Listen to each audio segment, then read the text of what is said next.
All right, thank you very much, members.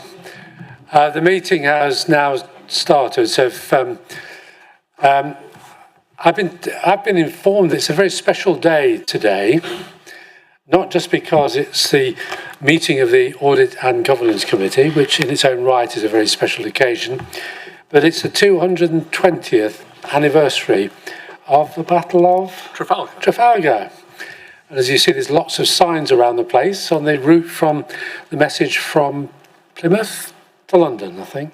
Lots of what. Anyway, thank you, Councillor Cheadle, for that very valuable piece of information. Could I have apologies? Do we have apologies? We have apologies from Councillor Johnson. Thank you, Chair. Thank you much. And Councillor Cunningham, as a substitute, is in her place. In terms, right, okay, the minutes, item 2, the minutes of the meeting. Anybody got any comments on the minutes? I have a number of points then. 0725 on page 3. I'm glad to see that the self-assessment, as we determined there, is actually on today's agenda. And on page 4, AC 1025, the appointment of the independent member, Mr. Rob Hutchins, to be appointed as independent member to serve on the Audit and Governance Committee, which was approved by the Council subsequently. Welcome. And on 11, just by way of note on the pension presentation, I have subsequently been appointed to the committee on the DCC committee as Pensions Investment Fund. And I think the on the last bit of a factual, the chairman thanked the investment manager for his informative presentation. It's actually her in present. Are we okay on the minutes? Yes, I'll take that as yes. On item 2B is the Audit and Governance Subcommittee. Does anybody have any comments or questions on those? I've got a question then. I wonder if the monitoring officer, legal officer, could just explain something to the committee on page 9, I think it is, of the papers.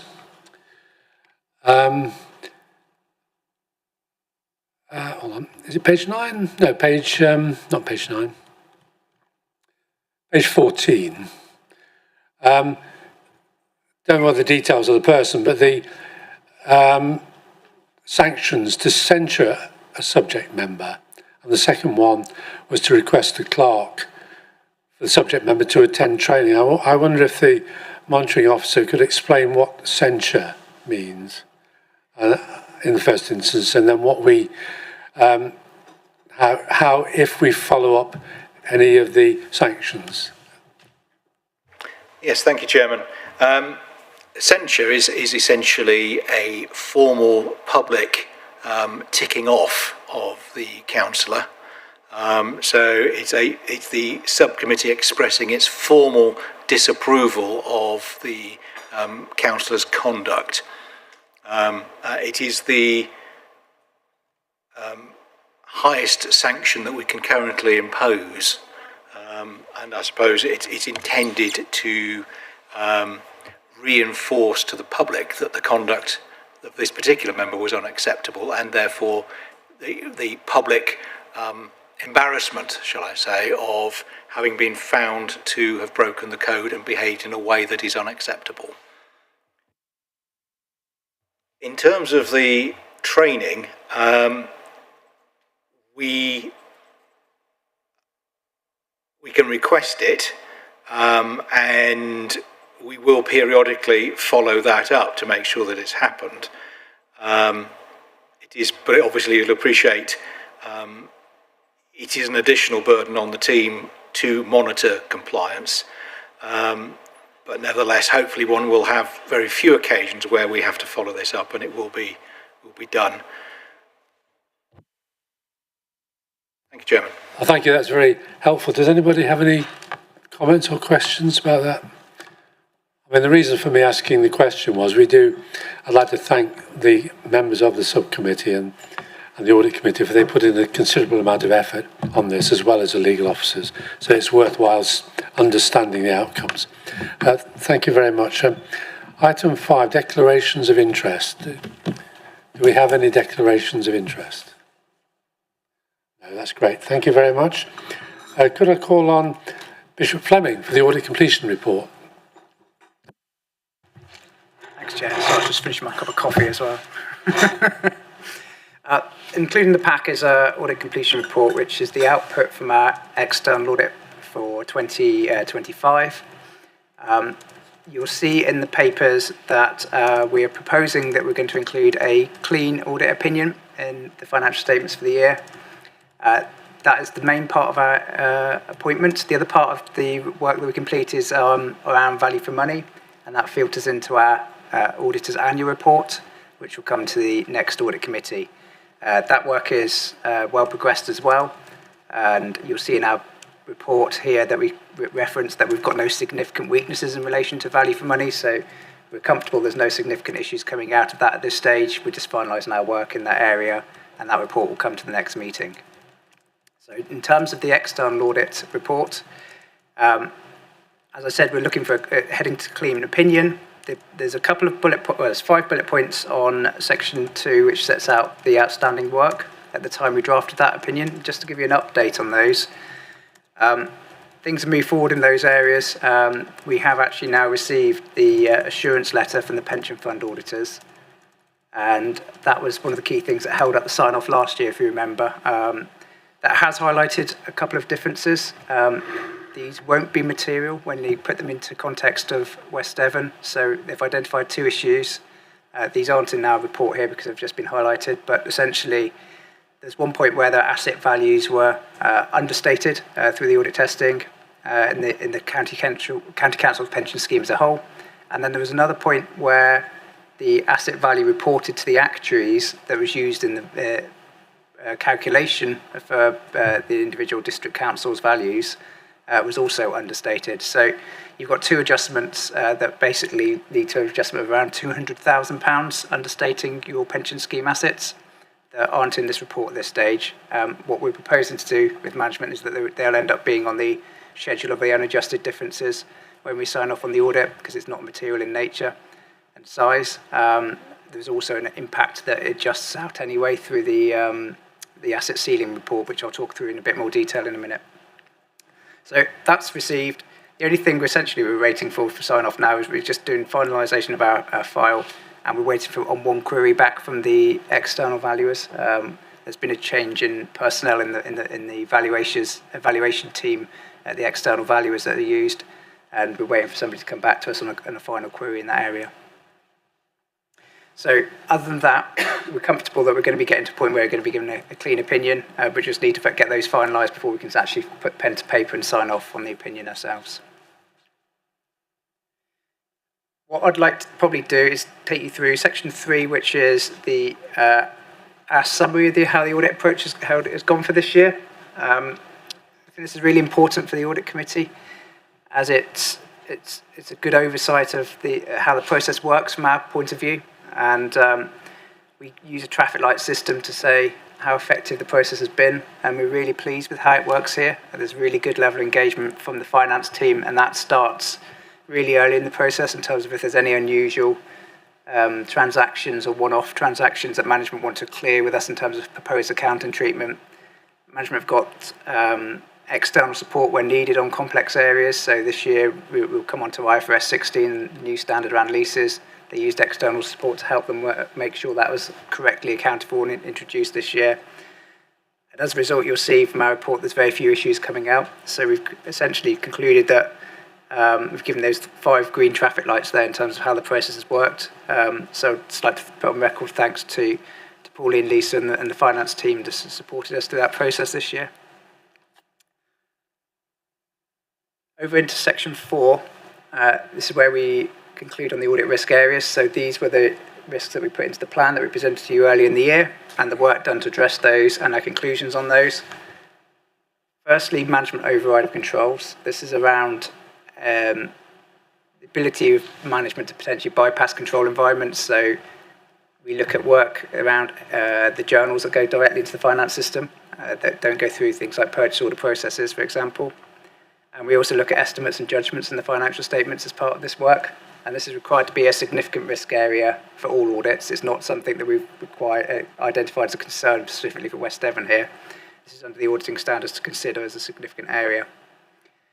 And testing with journals, we use data analytics tools. So we take the whole population of the data and put them in through our data analytics tool and can focus it down to high volume, high value, unusual count combination codes, look at who's posting the journals, and then really filter it down so we can identify which was the higher risk for us to do more detailed testing over. And we had no concerns from any of that work we completed. In terms of the estimates and judgments, the key ones are around valuations, which we'll come on to more in a minute, and pensions. Those are the key estimates that are in the financial statements. So over the page, it goes into those significant risk areas around valuations. There's quite a long list of processes we follow in terms of work around the land and buildings valuation. As we say in there, our work is largely complete, and so it's essentially complete subject to this final query coming back from the valuer. We've highlighted in there's essentially a cyclical process where assets get valued over a period. So 31% of the assets were valued last year. There's some changes in the guidance coming forward in this. So from next year, the CITFA code's going to introduce the ability to use indices to actually uplift those assets that aren't valued each year. So the idea is that it simplifies the process, and you can just make sure all assets are valued on a 5-yearly basis. But actually, in the meantime, they're uplifted by an index. At the moment, we found that councils are actually having to value things much more regularly than they have looked at 5-year cycles, but found that actually having to value them more regularly to make sure they're comfortable with the fair value being appropriate. Because there's been some significant movements in the last few years. We've had high levels of inflation, for example. There's been a need to actually keep making sure that valuations are updated, but by using indices in the meantime, it gives you a position where actually things stay materially correct anyway. So we think that's probably a good step forward, but there's a discussion to have about how we implement that in practice with management next year. No concerns over the work we completed in that area. The assumptions used by the valuer appeared reasonable. We've probed on some areas around yields and recoveries on things like investment properties over the next page. But again, happy with the values that are materially appropriate, and we're happy with how they've been accounted for in the financial statements. That covers land and buildings and investment properties. The following area then is around the pension fund liability, and this gets a little complicated in nature in this area. Essentially, your share of the Devon County Council pension scheme, the valuation has increased year on year before you take into account an asset ceiling report, and that's because discount rates have increased, so that decreases the present value of your future liabilities in the scheme, so it leaves you with a stronger position overall. But under IFRS, there's an additional piece of guidance, IFRIC 14, which the actuary helps support on, and that takes into account actually how much of that asset can we properly recognise, and it considers additional commitments to future contributions as well. That produces a calculation and comes out with a figure that the management then have to recognise in the accounts at the final position, which actually resulted in a small liability still, and was broadly consistent with last year's figures. Our work in this area, we make sure that the assumptions used are appropriate, which we're comfortable with, and then we make sure that they follow the accounting standards in terms of using IFRIC 14 appropriately, and then put through the accounts correctly, and we're happy with all of that. As I mentioned in that letter there, it talks about the assurance letter not being received from the auditor. That has been received, just with those 2 points as I mentioned at the start, with that unadjusted difference as a result. And finally, over the page, it says the risk areas is IFRS 16.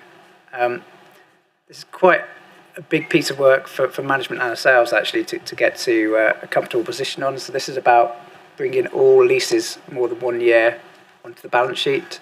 So operating lease commitments previously would be recognised through your income and expenditure as you incurred them, incurred the lease cost. But this is actually bringing it onto balance sheet to recognise the full commitment, but also a right-of-use asset. So essentially, you're grossing up your balance sheet for this. And in the case of West Devon, the exercise completed brought onto the balance sheet assets and liabilities of around £500,000 as a result of that. But it's quite a big piece of work to identify what leases you've got, because you also have to consider things like peppercorn arrangements and whether those have all been brought on the balance sheet appropriately over the years or not as well. We say in our comments there, we're finalising our work in this area. We've received all the information we need to complete that work. So again, it's just finalising and signing off, and we're happy it's materially correct there. So into section 5 is where we've set out audit adjustments, and this probably reflects back to what I said earlier in terms of the audit being very clean. You'll see on this section, first of all, about adjusted items.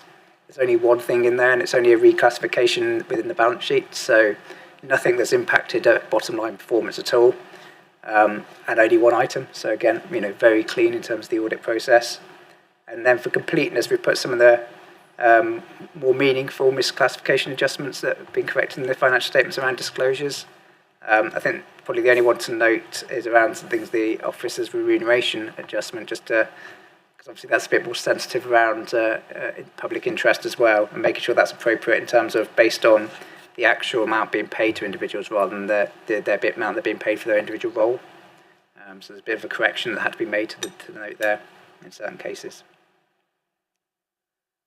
At the bottom of that section, we highlight about the impact of prior year unadjusted misstatements, and that's just to bring to your attention that you'll probably remember there was a point on there last year around the accounting for the CCLA funds and making sure that they were accounted for appropriately.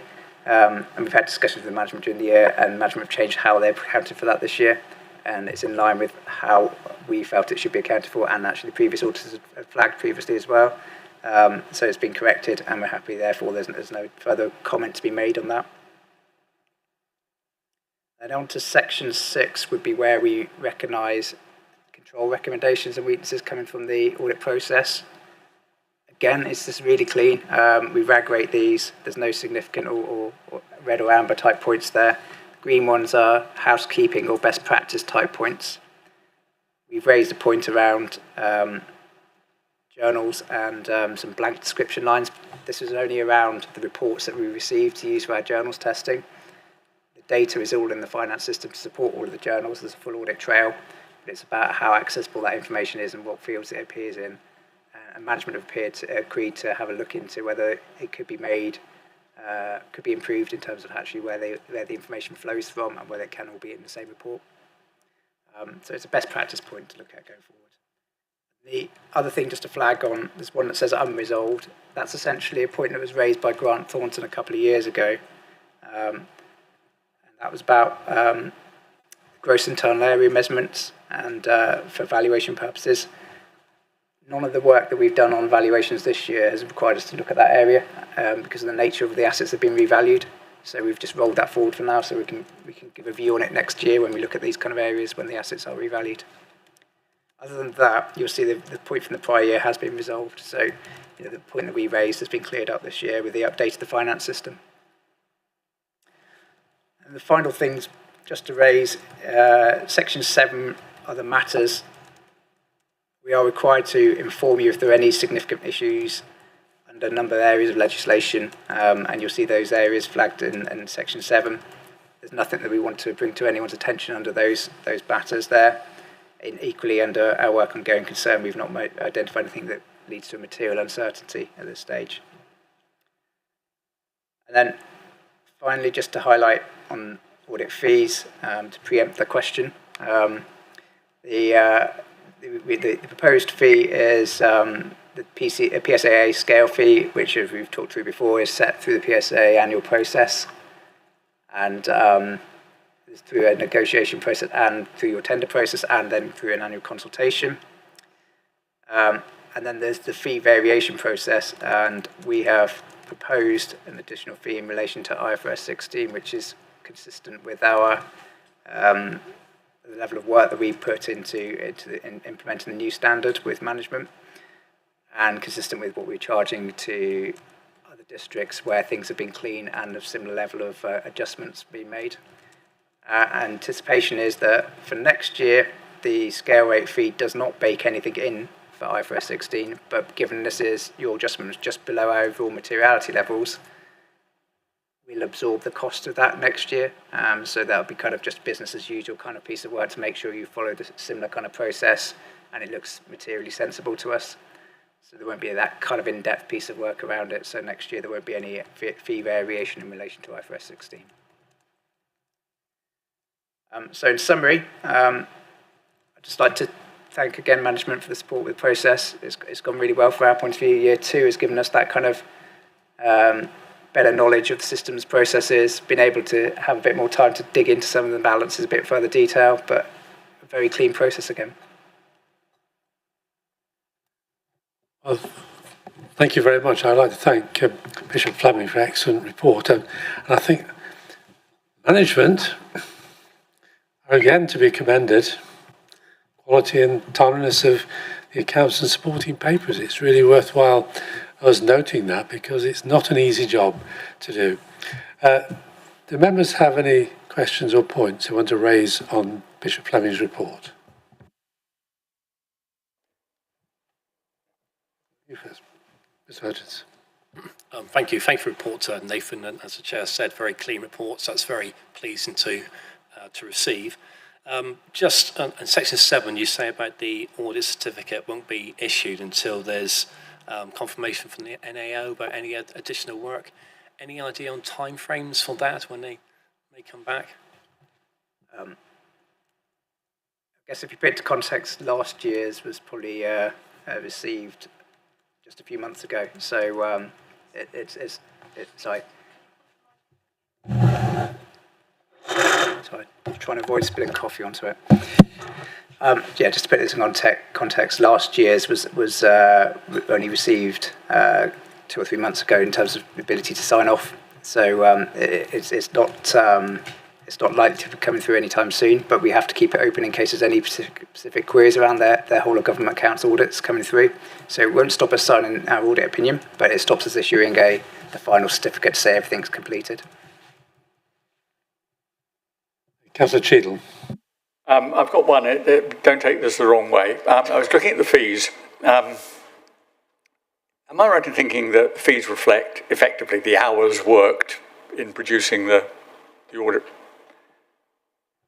The fees do not quite reflect the hours worked because the fees reflect a tender process that the PSAA network went through. So the PSAA tendered. So you were part of a national tender programme along with 90% of other councils, and they asked for submissions of fees based on scale rates that were existing in place at the time, and each audit firm would have to submit a percentage of how much that they would charge for doing something similar, and then that got pulled into a central position, and that generates the national scale rate fee. So it's centrally agreed nationally as part of this process. So it's a submission from from a number of audit firms into PSAA. They rationalise and then sets a central fee accordingly, which includes other audit firms' costs, which may or may not be higher or lower than ours, and sort of their central costs in there as well. Process. So it reflects that tender process. And then there's an agreement, a process each year where they'll go through a consultation to say, we're proposing to increase it by inflation plus allowance for anything like new standards coming in. So IFRS 16 might be something that could be potentially baked in if there was a significant balance each year or PFI arrangement that somebody had. So there's a quite complex consultation process behind it all. I think where I was going was a sort of backhanded compliment to our finance team that had they produced a set of reports that required an awful lot of digging in and understanding, you might have charged us more. There is an element on the fee variations, absolutely. So if there's a large number of issues coming out on fee variations, then you'd see more fee variations in there. So if we had to do a lot more work around issues arising. So yeah, the fee assumption essentially is that everything is broadly clean. Congratulations to our finance team for producing a clean set of reports that hasn't cost too much to audit. Thanks. Have we got any more questions?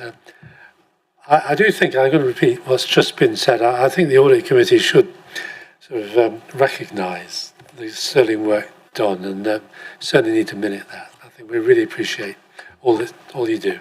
Thank you very much.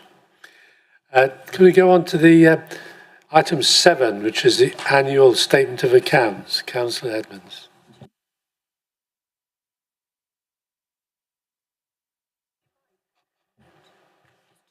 It is just a note. Sorry, I'm corrected here.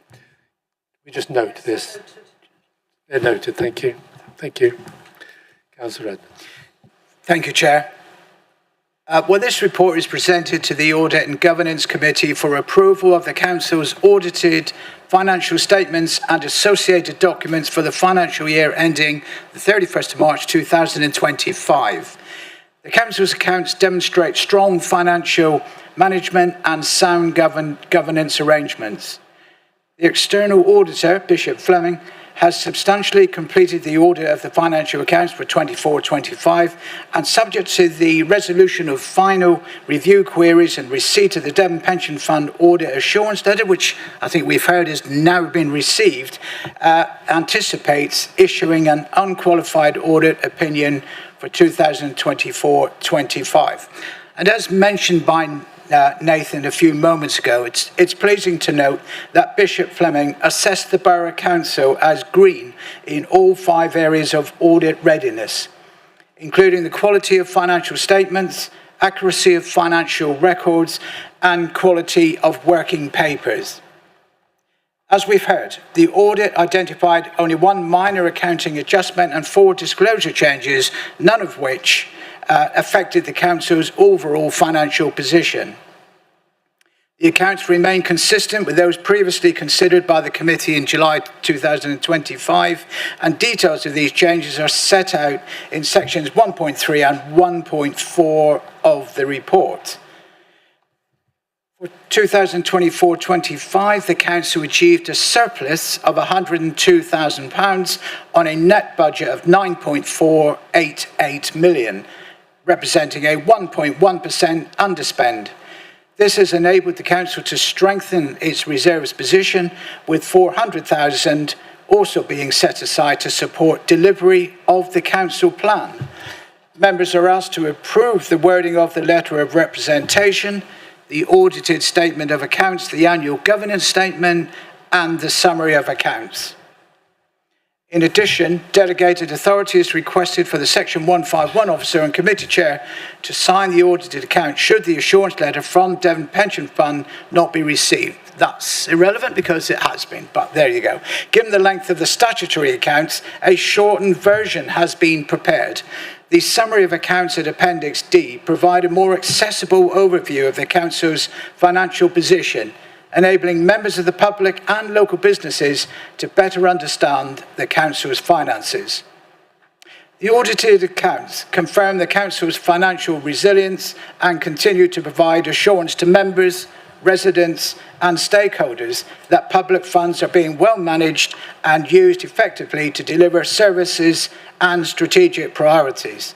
So finally, Chair, may I congratulate Mrs. Buckle, Mrs. Henstock and all members of the finance team on another year of sound, responsible stewardship of the Council's finances. Thank you. Thank you. I support those entirely. Could we deal, that's great, could we deal with the wording of the letter of representation first, starting on page 51? I wonder if Mrs. Buckle could sort of outline the support for those points which I have to sign. Basically. Yes, thank you, Chairman. So a letter of representation, this is something that the Council would do every year. The wording is provided by Bishop Fleming. We've obviously checked that wording. Very content to sign that. So it's basically for the Council to give its assurances to our external auditors that we have disclosed everything that we need to them, so that they are in a position to sign our audit opinion. And it's just basically to say that there haven't been any subsequent events, or the Council doesn't have any concerns around things like going concern, and that we have disclosed everything We're not aware of any instance in which, for example, the council hasn't complied with relevant laws and regulations. So it's basically some standard wording. It is practice every year, good practice, that we need to provide this to our external auditors, just to assure them that they are in a position to sign the audit opinion, and that we have disclosed everything that has happened since the draft accounts were produced back in July. Thank you, Chairman. Thank you very much. Does anybody have any comments or queries on the letter of representation? That's great. I take it we're content with that. Could we move on to the audited statement of accounts? Now, we have discussed this before at previous meetings, so I wonder if you could bring to the committee's attention any significant changes from the draft we looked at, or any changes from the previous year in relation to accounting rule changes and the like. Thank you, Chair. So I think in terms of what's changed since the draft accounts were considered by the committee in July, I think that's summarised in our covering report, which is on page 44 and 45 of the agenda. So as Nathan has said, there was only one very minor change to the draft accounts, and that's where a debtor balance for 130,000 in the collection fund had been netted off against creditors rather than being shown gross in the balance sheet. So that doesn't impact our total net assets figure. That's still 25.848 million, and in effect current liabilities and current assets had both been understated by the 130,000. So that has been corrected in the final audited accounts. And in 1.4, again on page 44, there were just 4 disclosure changes. So one related to the officers' remuneration note, whereby the table in the draft accounts included numbers based on the remuneration of individual roles rather than an individual employee. So if an employee had changed roles, it wasn't picking that up in the table. So we have now updated that, and we've updated the comparator as well for 23-24. Again, with property, plant and equipment, the right of use assets table should show the opening balance restated. So again, that's been corrected just in that disclosure note. And there was a small change in our note 33, which is our capital expenditure and capital financing note. And there was just a very small inconsistency around MRP, the minimum revenue provision amount. This is the amount of capital, the principal amount of debt, which is paid down. Note 33 was slightly inconsistent with note 7 in the accounts. So one said 673,000 and one said 702. So that has been changed. And then just over on page 45, note 6, expenditure and income analysed by nature. Again, the depreciation, amortisation and impairment line included revenue expenditure funded by capital. We call that REFCUS. So that is different from other capital adjustments, and the note has been amended to disclose that more clearly. I think in terms of how did this year's accounts change from the previous years, there were 2 main changes. So one of those was around IFRS 16. So that was a new accounting standard. And you can see there we've put on the balance sheet some of those assets. So that was around some retail premises that we lease, some land that we lease, a waste depot that we lease, and a car park. So that has now gone onto the balance sheet. So that right of use asset is shown under property, plant and equipment. And we have also reflected the lease liability there as well. We also have changed our treatment of, the council has £500,000 invested with CCLA, the Local Authorities Properties Fund, and that is set out on page 70 and 71 of the council's accounts. They're page 16 and 17 of the accounts, but 70 and 71 of the audit agenda. And what we have done there is we have reclassified that £500,000 investment. So rather than it being classified as what we used to call as FVOCI, which is fair value through other comprehensive income, we've reclassified that to fair value through profit and loss. So at March 25, that £500,000 investment in the CCLA was valued at 444,000. So it is valued slightly less than the nominal amount which the council put into that fund.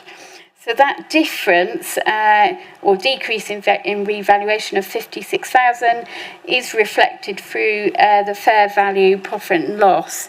At the moment, there is a statutory override in place, so we don't have to take that loss to our income and expenditure account, but that statutory override is only in place until March 2029.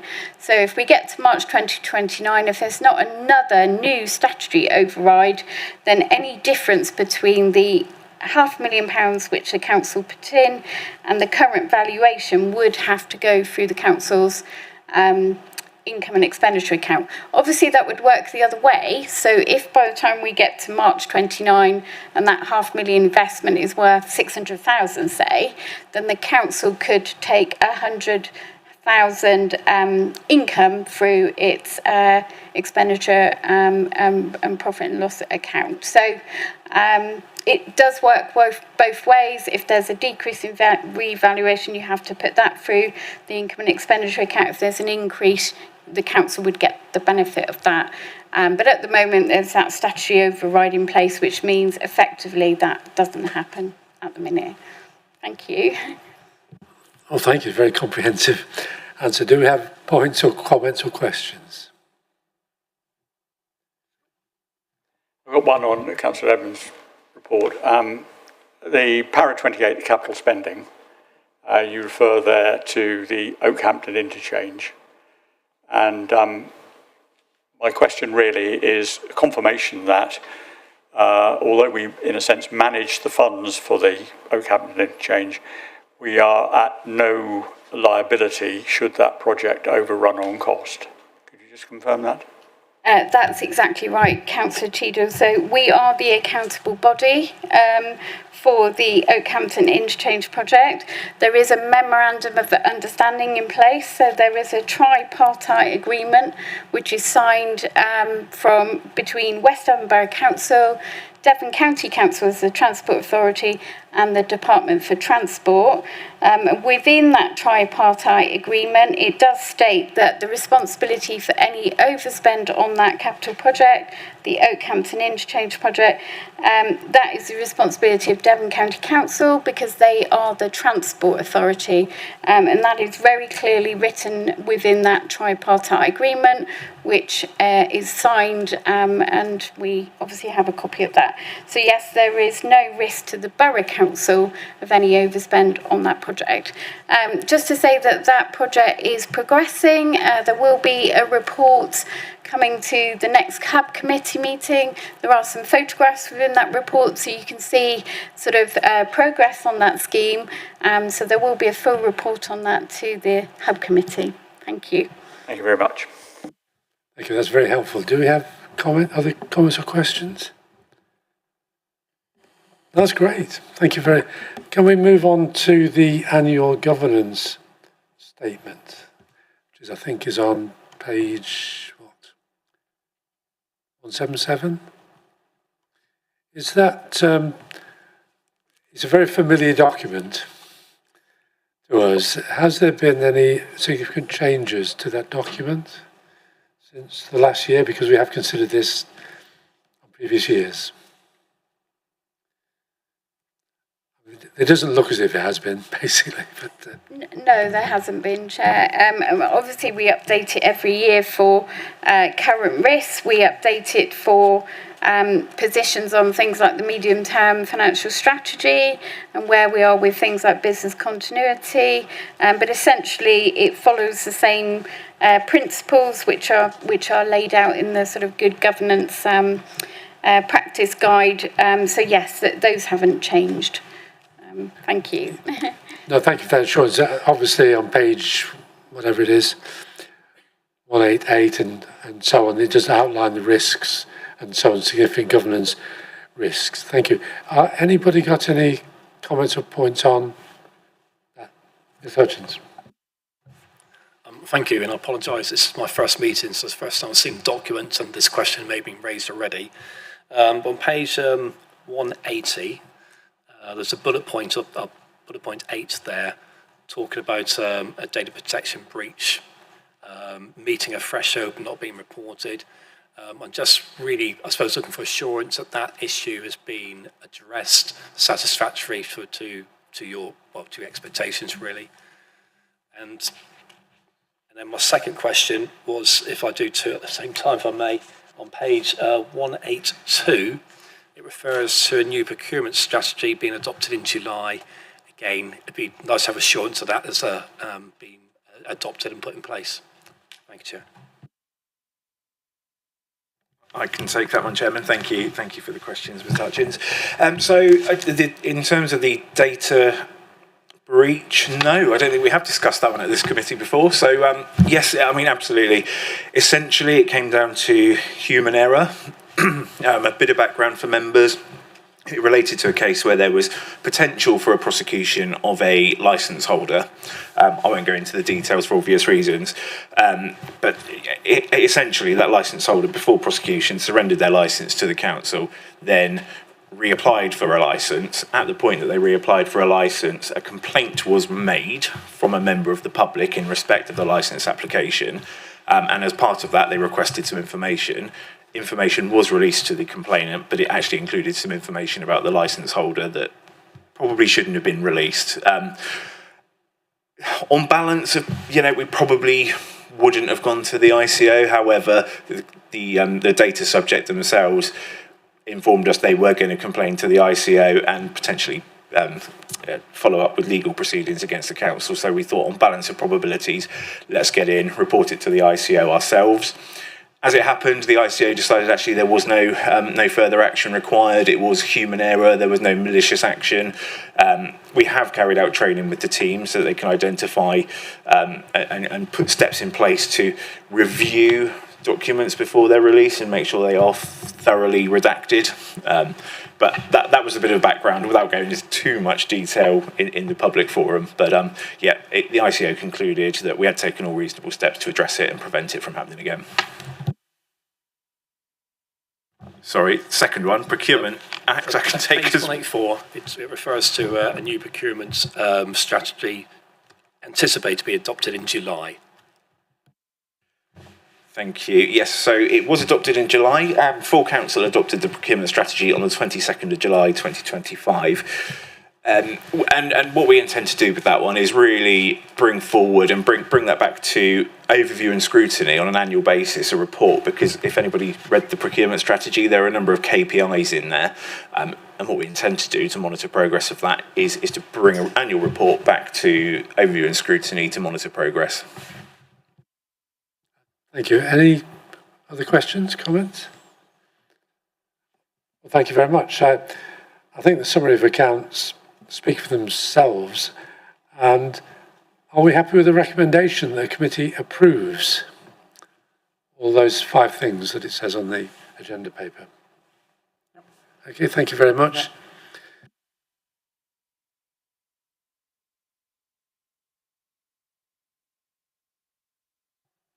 Thank you, Chair.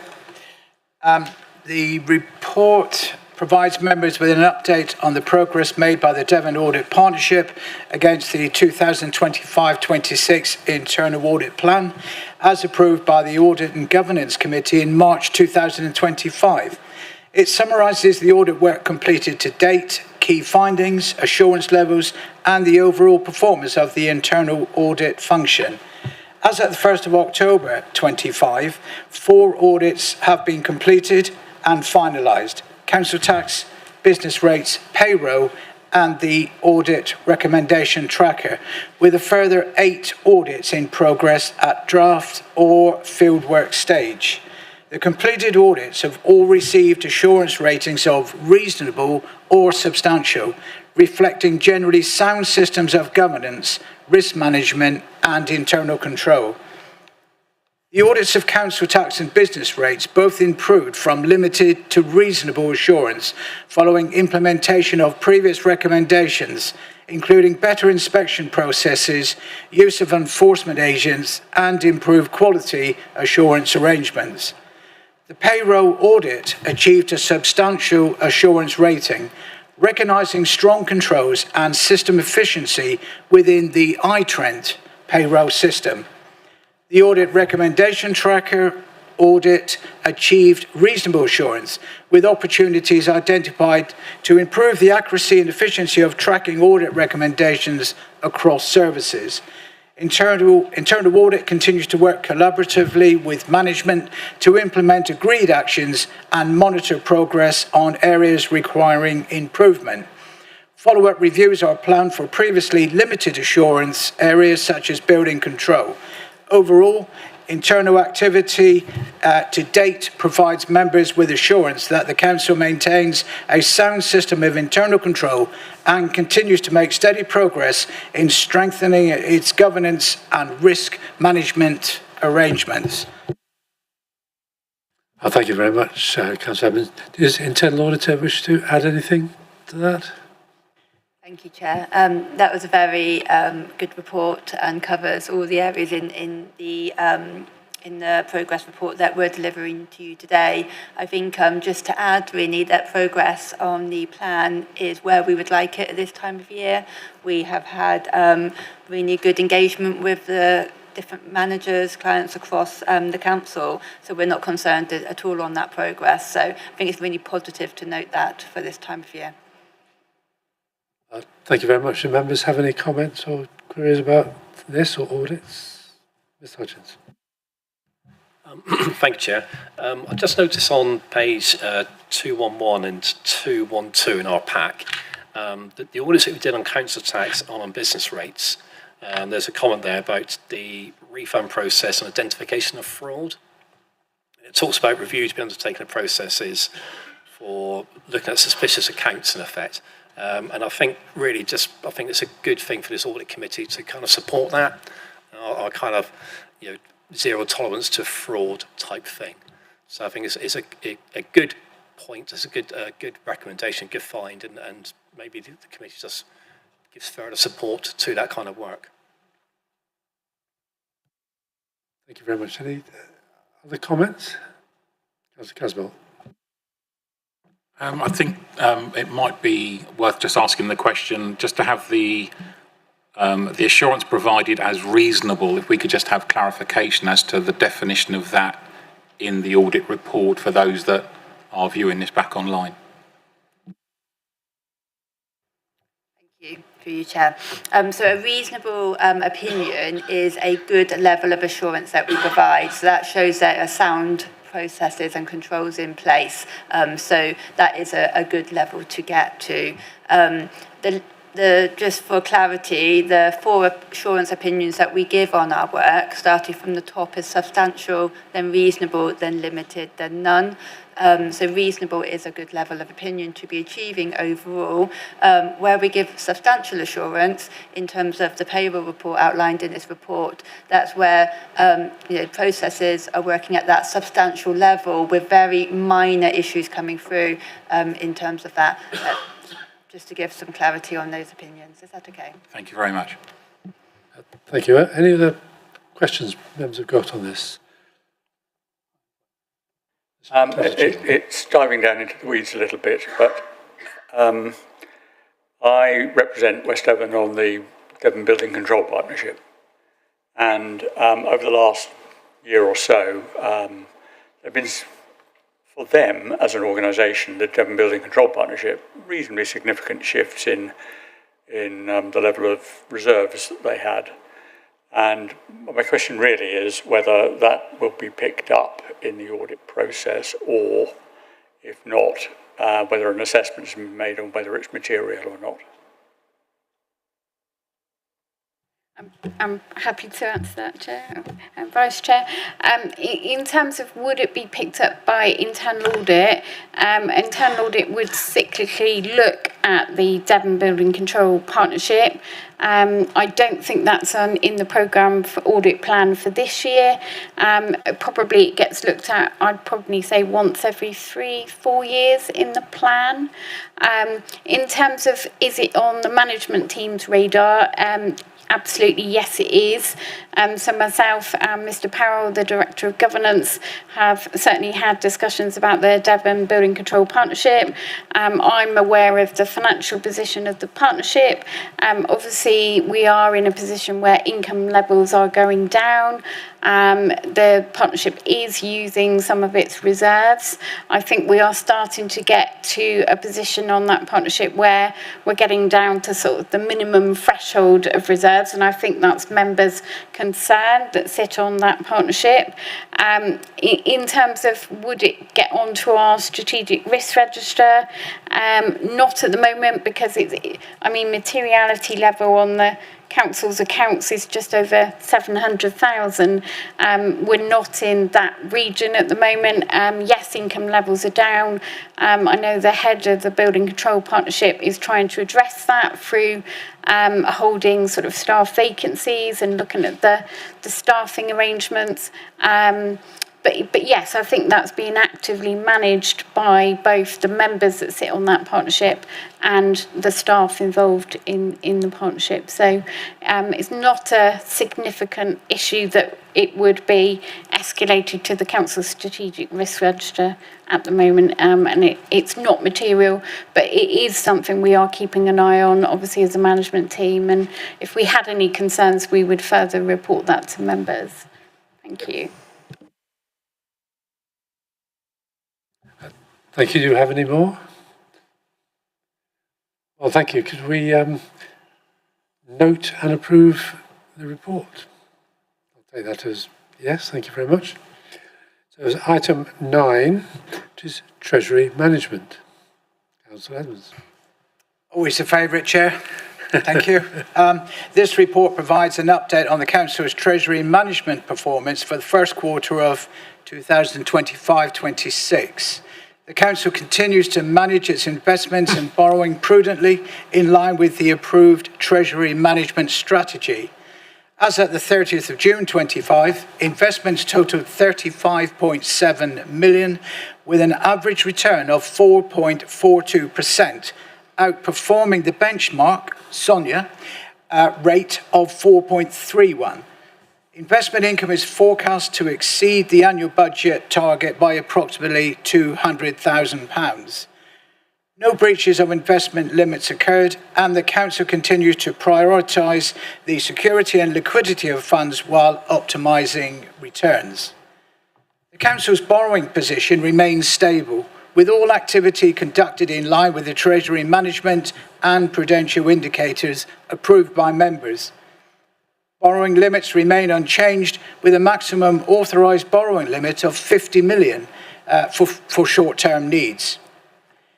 The Council's capital financing requirement, or CFR, for 2025-26 is estimated at 23.2 million, with external debt estimated at 25.6 million, which exceeds the CFR by 2.4 million. This temporary difference is expected to finance future capital projects, mainly housing projects. So overall, the report demonstrates that the Council continues to adopt a measured, risk-averse approach to Treasury management, maintaining liquidity and security while delivering strong financial performance in a challenging economic environment. Thank you, Chair. Thank you, Councillor Edmonds. I'm really glad it regularly comes to the Audit Committee. It's a vitally important reports, and but there's a lot of money involved and a major contribution to our revenue. Does anybody have any questions or comments? Could I ask just two questions in that particular case for clarification? One's on page 232, which is the prudential indicators, and it talks about how our council capital programme is funded. And there's an estimate from external sources, exceeds the budget by about 1.2 million, and the own resources is reduced by 0.6 million. With debt going down. I just wondered if we could understand what this reconfiguration is due to. So it says external sources budget 12.222 million and the estimated 13.4 million, etc. Yes, thank you, Chairman. On page 232, the main reason for that is a difference in the profiling for the Oakhampton Interchange Railway project. So in terms of the estimate, we've put more of that expenditure into 25-26 than was originally in the budgeted figure. And as that project in the main is funded by Department of Transport Levelling Up government grant, that is the reason that we have got more in the 25-26 estimate for external resources. That's why it's gone up from 12.2 to 13.4. With regards to why the own resources has gone down, that will just be due to timing of capital projects within the estimate. So that will be where we are using some, perhaps, of the council's own reserves to fund capital projects, and that would just reflect slippage really on those capital projects. Thank you. That's very helpful. My only other question at this point is page 234, and it talks about the ratio of financing costs to net revenue stream. Budget 16.3, estimate 15.7. I have asked this question before, I know, but for the members of the committee who weren't here before, I wonder if you could say a few words about what this ratio means and the sort of tolerances. Yes, thank you, Chair. So this is a measure of how much basically the council's borrowing costs are as a percentage of the net revenue budget, and you can see there it's just under 1.4 million. So that would be borrowing for things like the investment properties which we have. We've got historic building here at Kilworthy Park. We've got some borrowing for our waste vehicles and for leisure. So all of that borrowing would have interest and what's called MRP payments. That is where you're paying down the principal or the capital repayment of that debt, and the interest totals 690,000. The capital repayment, the MRP, both of those together would total your 1.4 million there. And as a proportion of net revenue stream, it's coming out at about 15.7%. Now, the government don't set any parameters that you have to be within. So some councils would have a much higher figure than that. Some councils would have that figure way over 100%. So I have seen sort of capital strategies where that figure is 300%, 400%, 500% of net revenue budget. Now that would be at the extremes. So there are councils that have borrowed way in excess of their net revenue budget. But it's looking at the borrowing, the assets that would be backing up that borrowing, because you can only borrow for a capital purpose, and looking at the affordability of those financing costs. So in terms of the Borough Council, our financing costs just under 1.4 million are very affordable. They're all budgeted for. They're within the council's base budget. And in terms of the proportion of net revenue stream, that doesn't give any concerns at 15.7%. Obviously, if that was a significant figure, then the committee would be concerned, I think, about that. And similarly, it's something that the external auditors look at as well. They would look at minimum revenue provision calculations as part of the external audit to make sure that the council are adequately providing for MRP within the accounts. Thank you. Thank you, it's very helpful. Do you have any questions? No? Well, can we endorse the contents of the report? Thank you very much. Item 10, Internal Audit Recommendation Tracker. That's it, Chair. So the report provides members with an update on progress made in implementing internal audit recommendations since the previous report in December 2024. So a total of 398 recommendations have been due for completion since 2023. They cover high, medium, and low priority actions. Good progress continues to be made, with the majority of recommendations now complete and the remainder either in progress or not yet due to start. There is only one high priority action remaining open relating to the building maintenance strategy, which is being taken forward by the new head of land and property.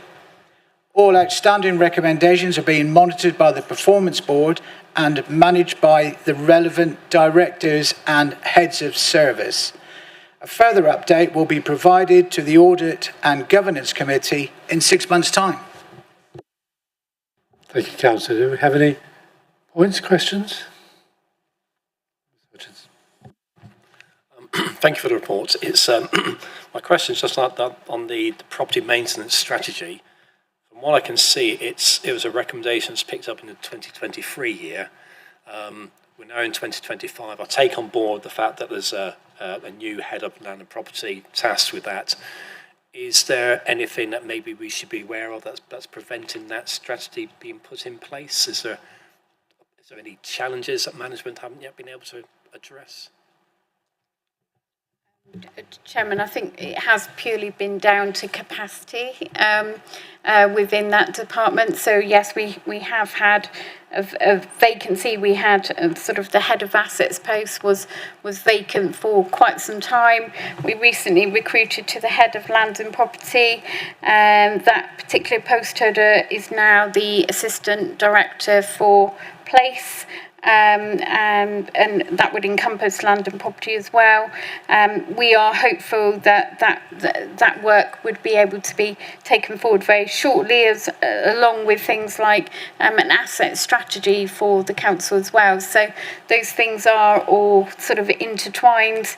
But I think it has been mainly down to capacity, but it is something obviously that is high priority on that individual's sort of workload. Thank you. Councillor Cheadle. I just wondered what the criteria are in deciding whether something's high, medium or low. Is it the sort of potential financial impact of whatever it is that is the risk, or is it reputational damage? Or I mean, how does it decide what's high, what's medium and what's low?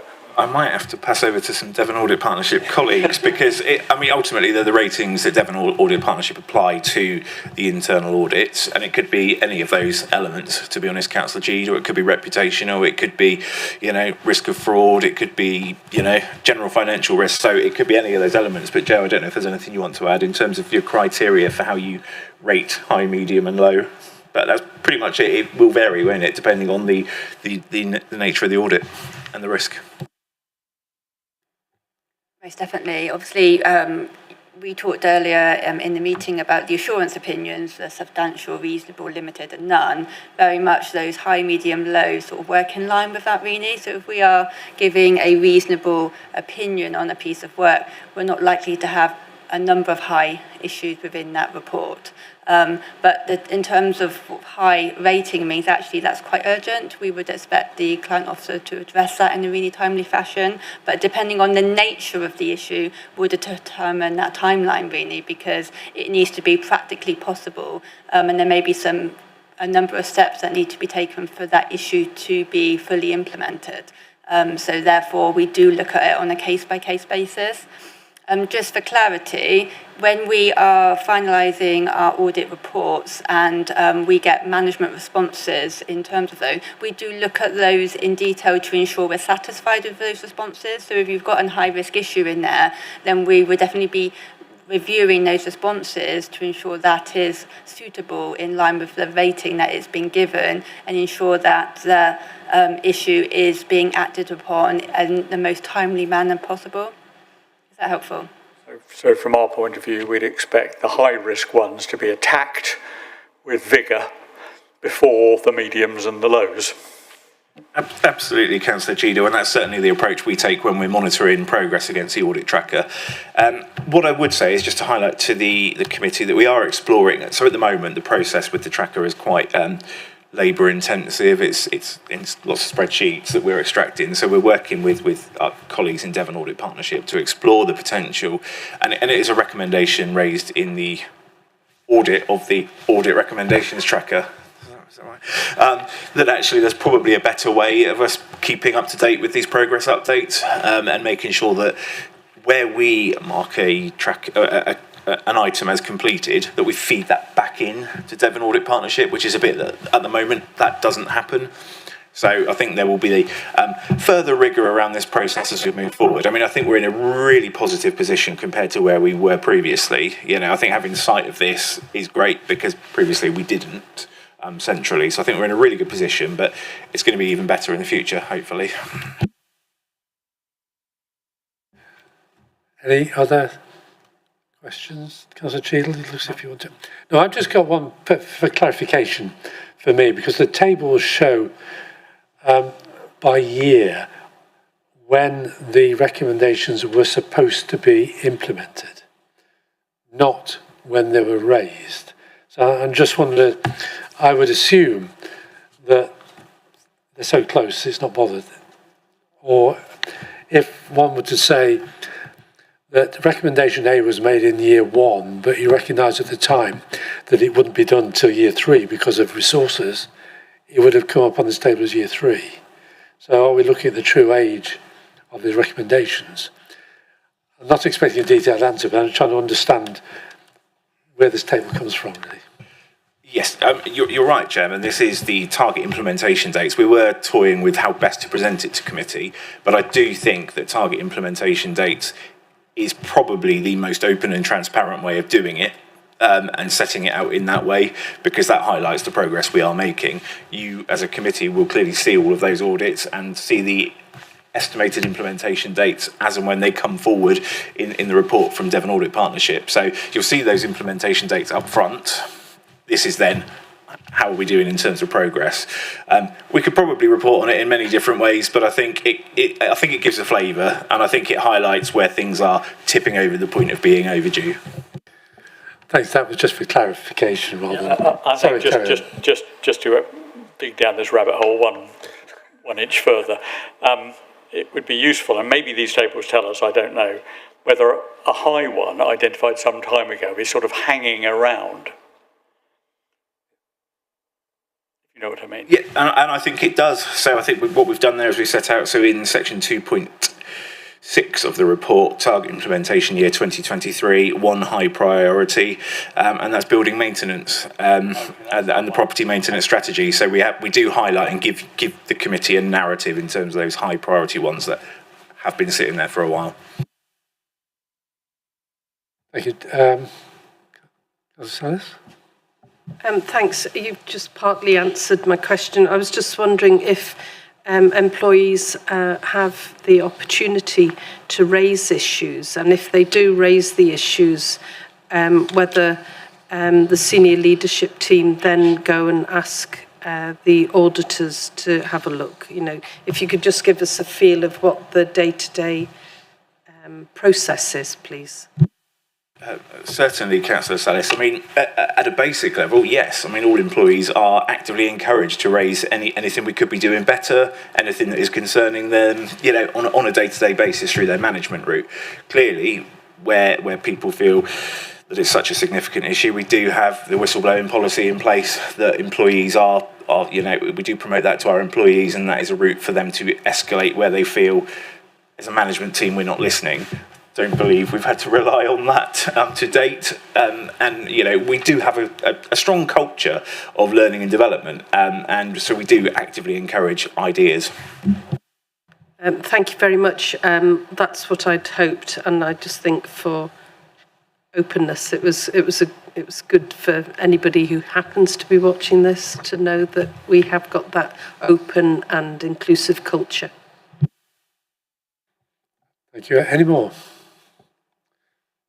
Well, thank you very much. A very positive report, noting the progress. Thank you very much. So it's now item 11, which is actually me and not Councillor Edmonds. Sorry about that, Councillor. Yeah, that's right. No, I was very pleased that this whole process, this report came forward, because as you recall, internal audit facilitated a self-assessment, and it was brought before the last committee, and we agreed that the actions required, and the action required was to draw up a development plan, which is actually set out here. And I think some very positive changes. I think the first one that's here is the terms of reference, which are based on CIPFA guidelines.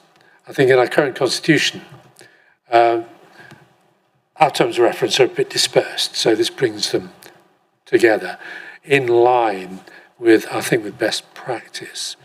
And then following on too, we have the CIPFA skills matrix, and we recognise the need for audit committee members to have certain skills, to recognise what training we needed so we could self-educate and the like. And the third bit is an outline of the tailored training plans for audit and governance committee members. I did note I was very pleased that the council had a big session for all members on risk, the risk process, which I thought was very, very valuable. So with that, could I just throw the paper open to members for comments and questions?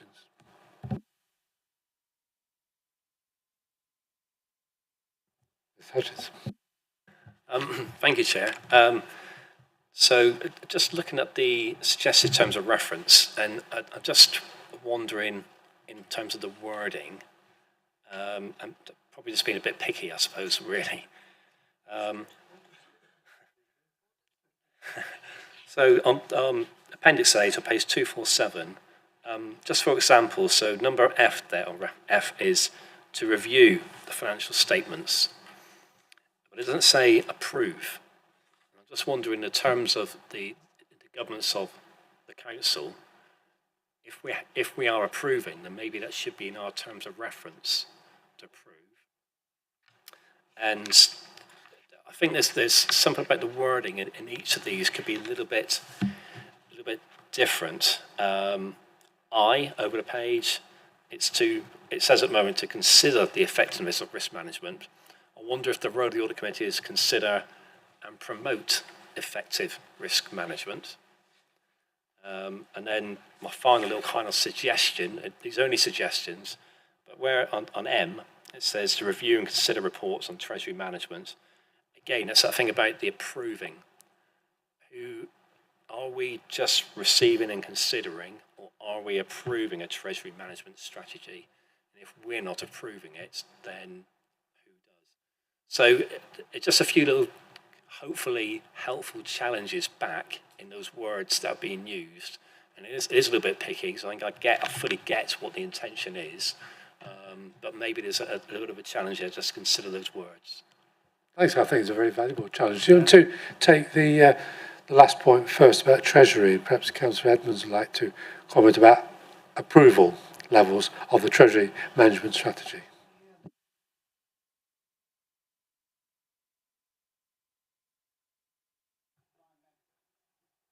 is approved by members. This committee wouldn't necessarily approve that strategy. It's already been approved, but certainly I take the point. Perhaps there could be an alteration, but that would be my understanding, that this committee wouldn't approve that, but certainly it could monitor and challenge the performance and adherence to the strategy, certainly. Sorry. Chair, so exactly as Councillor Esmond has said, the Treasury Management Strategy is written into the Constitution.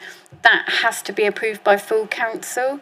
So this committee would scrutinise it and make any recommendations to council, but the actual approving authority is always council in March of each year. So we could perhaps change little m to say to review, scrutinise and consider the reports on the Treasury management function, including Treasury management strategy.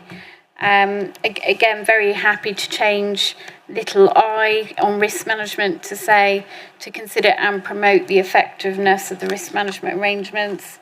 And again, very happy to change little f on the accounts, because it is this committee's role to approve the accounts. So we could change F to say to review and approve the financial statements. I think that's right. Thank you. Yeah, I think there's a very simple exercise, isn't it? Which reports stop here, as it were, and we would approve those, and which reports go further to Hub or to full council, and there we would recommend any relevant changes or whatever for subsequent endorsement by or approval by Hub or by full council. And perhaps with M, the Treasury Management, as part of that scrutiny, should it sort of point the way ahead? So if there is an issue or a challenge, where would that go? Would you go a step further and say and report or raise that with full council, where it has to go somewhere, to lead somewhere, rather than just scrutinise it? Because I think that's a really good point, because we noted or we endorsed the report, I believe, as opposed to approved or note. Well, it's a little unclear now when you start delving into the difference between endorsement, noting and approving, but that's not part of the terms of reference. But I think if we can take on board the comments we've made, I think very valuable reports from our independent member. Thank you. Does anybody else have any comments? Or do you have any additional? Does anybody else have that? So I think if we considered taking that forward for the change of the Constitution with those amendments that we've actually made, do we have any further comments about the skills matrix, the concept of the skills matrix that is attached in there? Repeating myself from a few minutes ago, the need that we have to systematically keep ourselves upskilled to act properly as a committee. Are we happy to introduce that particular principle? Nobody says that. I'm quite happy to say yes. And the training plans are set out on page, I forget what it is now. There it is, Appendix B highlights some of the trainings, and I bring to your mind particularly the internal audit plan workshop on the 3rd of February, in which we'll be use that as a conduit to get the members' views on what the internal audit programme should be. And I think that's a very valuable step. And also, I think I would encourage lots of people to take up as many conferences and getting as engaged as you can, because we all learn all the time. So are we happy with those recommendations subject to... Can I just ask on Appendix B, are they, with the exception of the internal audit plan workshop, are they sort of online sort of tutorials, or I I think think there's a mixture actually. think there's a mixture, yes. Some are in person and some are online. But if any members are interested in any of those courses there in Appendix B, please do let us know because Member Services team could look to book members onto those sessions. Yeah, I mean, so coming up in November, there's one there by SIPFA, Introduction to Internal Audit. There's a SIPFA one, Introduction to the Knowledge and Skills of the Audit Committee. And thank you to members who were able to attend the Buck Fastly event. Again, I think there were some very useful presentations at that event. Thank you. Yes, thank you. I always try to promote the Buckfastly half-day event, and it is very good, and they have a rather nice lunch as well. So, so are we happy to approve this paper subject to the amendments that we just discussed? Okay, thank you very much. And then I think we're now on to the Audit and Governance Committee work plan, which is as stated in Appendix A on page 255. Well, we had the private meeting this morning, which I felt was a very interactive and very good meeting, and I valued that very, very much. So we have the quite heavy-duty meetings in March particularly, but are we content with those? With Hutchins? Thank you, Chair. Just on the 10th of March, item number 6, it says budget book. I'm just wondering what our role is in receiving the budget book. Just out of interest, I don't know what the role of this committee is at that item. Yes, it's generally to note the content of the budget book. So yes, it's not a formal approval as such, because the approval of the budget would happen at February full council. This comes to the March Audit and Governance Committee really just as an information report, but it does give all of the detail around the budget, which has been then approved by members at council in February. Thank you. May I just enlarge on the point generally? Because one of the benefits of approving this rather concise terms of reference for the committee is that we're able to map in the future, map across what we receive and make it clear why we're doing it. That's really the important benefit from both of these. It's a really good question. Thank you. Do we have any other questions? Are we happy with the work plan? Well, thank you, committee. Thank you very much. The meeting is now closed. Thank you.